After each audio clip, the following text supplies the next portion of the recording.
आपण पाहत आहात EDTV, बातमी अशी जिच्यावर तुम्ही ठेवणार विश्वास।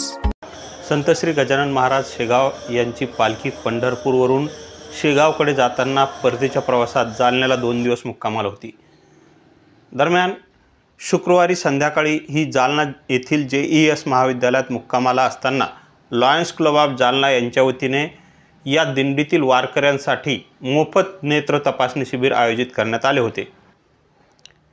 तसेच ज्या वारकऱ्यांना चष्मा लागला आहे त्यांना मोफत चष्म्याचेही वाटप करण्यात आले। दरम्यान ज्या वारकऱ्यांना शस्त्रक्रियेची गरज आहे अशा वारकऱ्यांना लायन्स क्लब ऑफ जालनाचे कार्ड देऊन त्यांच्या गावाजवळ असलेल्या हॉस्पिटलमध्ये ही मोफत नेत्रसेवा दिली जाणार आहे। लायन्स क्लब जालना हा क्लब 57 वर्ष जुना असून आम्ही दरवर्षी आमच्या महत्त्वपूर्ण 8 सुट्टी सेवा कार्यक्रम घेत राहतो। जगभरातील 200 देशामध्ये जालना इंटरनॅशनल 14 लाख सदस्यांना माध्यमातून आम्ही सेवा पुरवतो।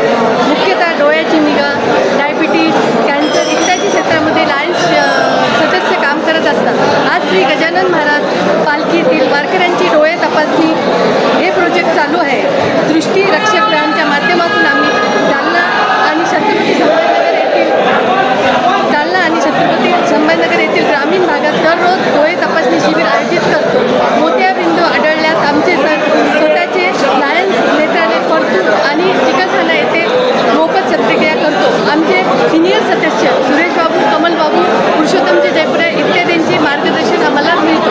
धन्यवाद। या कार्यक्रमाला लायन्स क्लबचे पदाधिकारी जगदीश मिश्रा, श्रीनिवास भक्कड, प्राध्यापक प्राचार्य डॉक्टर गणेश अग्निहोत्री, पुरुषोत्तम बगडिया, पुरुषोत्तम जयपुरिया तसेच महिला पदाधिकाऱ्यांमध्ये जयश्री लड्डा, कल्पना बियानी, मंजुश्री माळी आदींचा समावेश होता।